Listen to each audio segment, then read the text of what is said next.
नाही नाही, हे बघा, यापूर्वीसुद्धा मी या विषयावरती बोललेलो आहे की प्रामुख्याने मागच्या 2-3 दिवसापासून ते जे म्हणतात आहेत की आमच्या आरक्षणावरती काही गदा आली तर आम्ही ओबीसीचा 1994चा शासन निर्णय हा सुद्धा चॅलेंज करू आणि ओबीसीचं आरक्षण संपवू.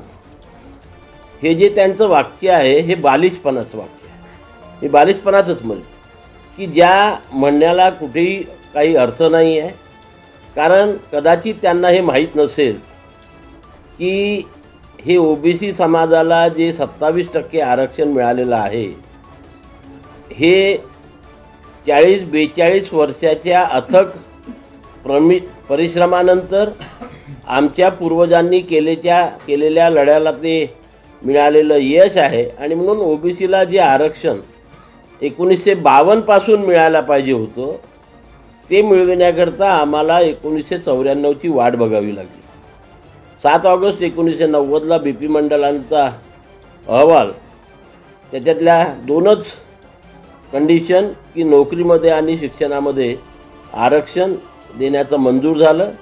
त्यानंतर ते प्रकरण सर्वोच्च न्यायालयात गेलं आणि नंतर सर्वोच्च न्यायालयाने सुद्धा त्याच्यावरती शिक्कामोर्तब करून 1994 पासनं हे या देशामध्ये ओबीसी समाजाला 52%, म्हणजे तेव्हाचा 52% असलेल्या ओबीसी समाजाला हे 27% आरक्षण लागू झालेलं आहे. आणि ज्याला पार्लमेंटच्या दोन्ही हाऊसने शिक्कामोर्तब केलं, ज्याला सर्वोच्च न्यायालयाने शिक्कामोर्तब केलं, त्याच्यावरती आक्षेप घेणं आणि त्याला आम्ही चॅलेंज करू अशा प्रकारचं वक्तव्य करून हा म्हणजे खरं ओबीसी समाजामध्ये एक भीती निर्माण करण्याचं, एक दहशत निर्माण करण्याचं काम हे मागील 3-4 दिवसापासून जरांगे पाटील यांच्याकडून होत आहे.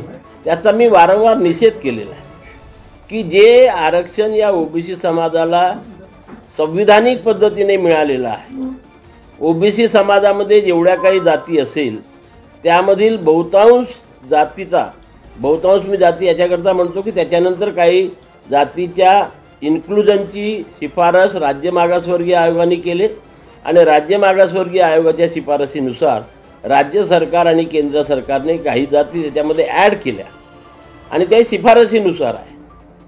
आणि त्याच्यामुळे हे आरक्षण चुकीचं आहे असं म्हणणं आणि समाजाला, म्हणजे ते ज्या समाजाचं नेतृत्व करतात त्या समाजामध्ये खुशी दाखविण्याकरता की आणि दुसऱ्या समाजामध्ये एक भीतीचं वातावरण निर्माण करण्याकरता हे वक्तव्य आहे.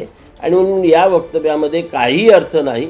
आम्ही जबाबदारीपूर्वक सांगतो की 1994 पासून या ओबीसीला मिळत असलेल्या 27% आरक्षणाला कोणीही चॅलेंज करू शकत नाही आणि ते संपू शकत नाही आणि ते भविष्यामध्ये सुद्धा कधी होणार नाही. आम्ही त्या 27% आरक्षणाच्या संरक्षणाकरताच आमचा हा संघर्ष सुरू आहे, आमचा हा लढा सुरू आहे आणि ते आरक्षण वाचविण्याकरता आम्ही कुठल्याही प्रकारची लढाई लढण्याकरता सज्ज आहोत.